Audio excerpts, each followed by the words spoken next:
नमस्कार मित्रांनो, मी सद्गुरू शैलजा उमाकांत कामत आणि तुम्ही पाहतात माझा political channel times of Maharashtra. मित्रांनो, गेला आठवडाभर मी सातत्यानं इलेक्शनच्या संदर्भात करून दाखवलं ही सिरील करतो आहे.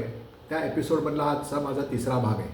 आजच्या भागामध्ये मी तुम्हाला शिवसेना उद्धव बाळासाहेब ठाकरे आणि मनसे युती यांच्या संदर्भात या दोन पक्षांनी आणि विशेषतः शिवसेना उद्धव बाळासाहेब ठाकरे या पक्षाने गेल्या 40-35 वर्षाची सत्ता राबवली. त्या सत्ता राबवताना त्यांनी मुंबईकरांसाठी काय काय चांगली कामं केली हे तुमच्या नजरेस आणून देण्याचा मी सातत्यानं प्रयत्न करतो आहे. आजच्या एपिसोडमध्ये मी तुम्हाला सांगणार आहे की मुंबईचं सौंदर्यीकरण, मुंबईला सुंदर बनवण्याचं, स्वच्छ बनवण्याचं आणि मुंबईतील नागरिकांना, लहान मुलांना बाग बगीचे, उद्यानं ही आणि असणारी मुंबईमधली सगळी ट्रॅफिक आयलँड हे शिवसेनेने करून दाखवलेली कमाल आहे. ती कशा रीतीने केली हे तुम्हाला मी सांगणार आहे. त्या अगोदर तुम्हाला मी सांगणार आहे की जेव्हा म्हणजे उद्धव बाळासाहेब ठाकरे यांच्या पाठीत खंजीर खुपसून जेव्हा शिंदे सत्ता म्हणजे भाजप आणि शिंदेची सत्ता 2022-23ला आली, त्या काळात त्याबरोबर त्यांनी जवळजवळ 3,000 कोटी शिंदेनी खर्च करून मुंबईचं सौंदर्यीकरण करण्याचा प्रोजेक्ट केला होता. म्हणजे संध्याकाळच्या वेळेला काही म्हणजे जे विजेचे खांब असतात त्याच्यावर चौकटी बसवले लाईटच्या आणि त्याच्यासाठी 3,000 कोटी केलं. आज 3 वर्ष झालेली आहे. काय झालं त्या सौंदर्यीकरणाचं? कुठेही तसे काय म्हणजे ते जे इलेक्ट्रिक बोर्डवर जे काही लाईटिंग केलेलं ते गायब झालेलं आहे आणि फक्त कॉन्ट्रॅक्टरनाच धनवान करण्यासाठी ते 3,000 कोटी जनतेचे शिंदे सरकारने फुकट घालवले. याउलट 35 वर्षाच्या काळामध्ये तुम्ही 1992 नंतरचा जर काळ बघितला तर मुंबईमध्ये ट्रॅफिक आयलँड ही कल्पनाच नव्हती. म्हणजे आपण सिग्नलला जेव्हा गाडी थांबते, बस थांबते, आपली मोटार थांबते, बाईक थांबते, त्यावेळी बघितलं की त्याच्या बाजूला चहूबाजूला छोटी छोटी ट्रॅफिकची बेटं तयार केलेली, आयलँडमध्ये बेटं तयार केली आणि त्याच्यामध्ये बगीचे छोटे छोटे सौंदर्य करण्यासाठी करून ठेवले. ही कल्पना बाळासाहेब ठाकरे म्हणजे शिवसेना प्रमुख बाळासाहेब ठाकरेंची होती. त्यानुसार त्यावेळेला ह्या सौंदर्यीकरणाला सुरुवात झाली आणि आज बघता बघता गेल्या म्हणजे 32 वर्षामध्ये अखंड म्हणजे पूर्व मुंबईचा भाग, मुंबई शहर आणि पश्चिम विभाग याच्यामध्ये तुम्हाला हजारो जी ट्रॅफिक आयलँड दिसतात. तिथे सुंदर सुंदर छोटे छोटे बगीचे तयार झाले, छोटे छोटे शिल्प त्याच्यामध्ये बसवली गेली. ही सगळी किमया उद्धव बाळासाहेब ठाकरे यांनी आपले डोळे सुखवणारे, मुंबईकरांना काही नाही तर ॲटलिस्ट त्यांचे हे सुंदर आयलँड बघून त्यांचे डोळे सुखवणारी यंत्रणा त्यांनी यशस्वीरित्या राबवून टाकली. आज तुम्ही मुंबई शहरामध्ये म्हणजे पूर्व उपनगरामध्ये किंवा पश्चिम उपनगरामध्ये गेलात तर तिथे तुम्हाला भरमसाठ उद्यानं दिसतील. जवळजवळ म्हणजे इतकी मुंबई महानगरपालिकेची इतकी उद्यानं प्रत्येक म्हणजे जिथे आता उदाहरण द्यायचं, चारकोपमध्ये जवळजवळ 9 सेक्टर्स आहेत. या 9 सेक्टरमध्ये जवळजवळ 9 का 10 गार्डन्स आहेत. त्याच्यामध्ये प्रत्येक गार्डनमध्ये एक देऊळ देखील केलं आहे, कम्युनिटी सेंटर केलेलं आहे, खेळासाठी मैदानं.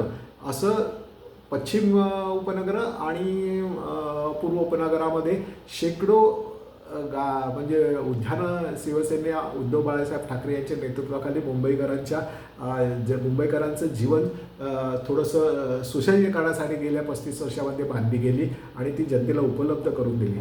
आदित्य ठाकरे यांचा शिवसेनेमध्ये उदय झाल्यानंतर त्यांनी ह्या सर्व बहुतांश या उद्यानामध्ये ओपन जिम सुरू केली. आज कित्येक उद्यानांमध्ये तरुण मुलांसाठी ओपन जिम तयार झालेले आहेत. तिथे स्त्रिया देखील त्या ओपन जिमचा उपयोग करताना दिसतात. वयस्कर माणसं देखील त्या जिमचा उपयोग करताना आपल्याला सातत्याने दिसतो. ही सगळी किमया उद्धव बाळासाहेब ठाकरे या पक्षाने गेल्या 35 वर्षामध्ये करून दाखवलेली आहे. त्याचबरोबर तुम्ही जर शहरामध्ये गेला तर शहरामध्ये जागेचा तुटवडा आहे. त्यामुळे तिकडे तुम्हाला शहरामध्ये जास्त ओपन मैदानं दिसणार नाहीत, खुली मैदानं दिसणार नाहीत, चांगली गार्डन्स दिसणार नाहीत. पण ह्याला अपवाद मात्र पूर्व आणि पश्चिमी उपनगर आहेत. सर्व ठिकाणी मुबलक बाग बगीचे, उद्यानं, ट्रॅफिक आयलँड आणि लहान मुलांसाठी खेळण्यासाठी आणि तरुण मुलांसाठी ओपन जिमची जी संकल्पना आहे ती शिवसेना उद्धव बाळासाहेब ठाकरे या पक्षाने काय करून दाखवलं तर नागरिकाच्या प्रत्येक गोष्टीचा म्हणजे आउट ऑफ बॉक्स जाऊन विचार करून नागरिकांना काय हवं आहे, कशाची जरुरी आहे, ही उद्यानं, हे बाग बगीचे, ही गार्डन जी तयार केली हे कशासाठी केलं आहे तर ह्या सुसह्य सामान्य माणसाचं जीवन सुसह्य करण्यासाठी जे प्रवास करून येतो, कधी शनिवार रविवार सुट्टी मिळते, त्यावेळेला आपल्या कुटुंबासह या गार्डनमध्ये जाऊन बसावं. तिथे झोपाळे लावलेले आहेत, कळलं की नाही. या प्रत्येक गार्डनमध्ये जिम केलेली आहे. ही तुमच्या म्हणजे धगधगत्या जीवनामध्ये एक थोडीशी तुम्हाला फुंकर घालण्याचा हा प्रयत्न, आनंदाचे क्षण निर्माण करण्याचा प्रयत्न उद्धव बाळासाहेब ठाकरे या पक्षाने उद्धव ठाकरे यांच्या नेतृत्वाखाली गेल्या 35 वर्षामध्ये करून दाखवलेलं आहे. कळलं की नाही. या उलट मी जे पहिलंच उदाहरण तुम्हाला दिलं ते म्हणजे याचं उदाहरण दिलं की शिंदे सरकारने जवळ 3,000 कोटीचा जो मुंबईच्या सौंदर्यीकरणाचा प्रोजेक्ट करून जे नाटक केलं होतं, विजेच्या चौकटी बसवण्यात, ते कुठे गेले? आज मुंबईमध्ये ते कुठेही दिसत नाहीत. म्हणजे याचा अर्थ काय होतं की फक्त जनतेचे पैसे लुटायचे आणि काहीतरी दिखाऊ कामं करायची, कालांतरात ती सगळी कामं गायब होतात.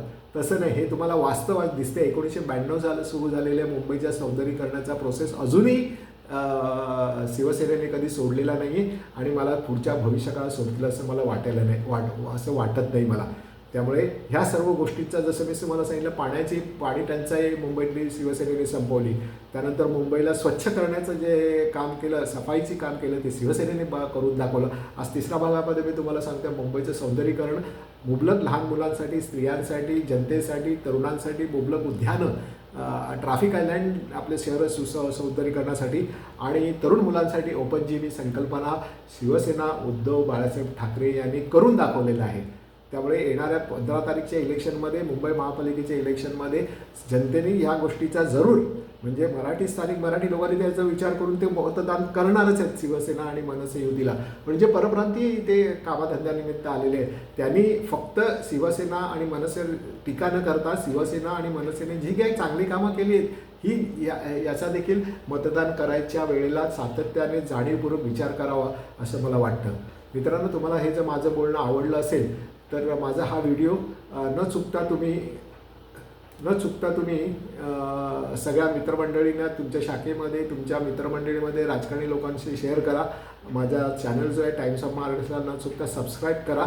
आणि उद्या मी आरोग्य क्षेत्रामध्ये शिवसेनेने काय केलं आहे गेल्या 35 वर्षामध्ये, रस्त्यांच्या संदर्भात काय केलं आहे, तुमच्या ट्रान्सपोर्टच्या वाहतुकीच्या संदर्भात काय केलं आहे, याचा व्हिडिओ मी एकच व्हिडिओ तो करणार आहे. आणि सोमवारी किंवा रविवारी मी माझा या महापालिकेच्या इलेक्शनच्या संदर्भातला माझा अंदाज काय हे तुम्हाला मी रविवारी रात्री किंवा सोमवारच्या संध्याकाळी मी तुम्हाला सांगणार आहे. हे सर्व करेपर्यंत किंवा माझा उद्याचा व्हिडिओ येईपर्यंत प्लीज टेक केअर.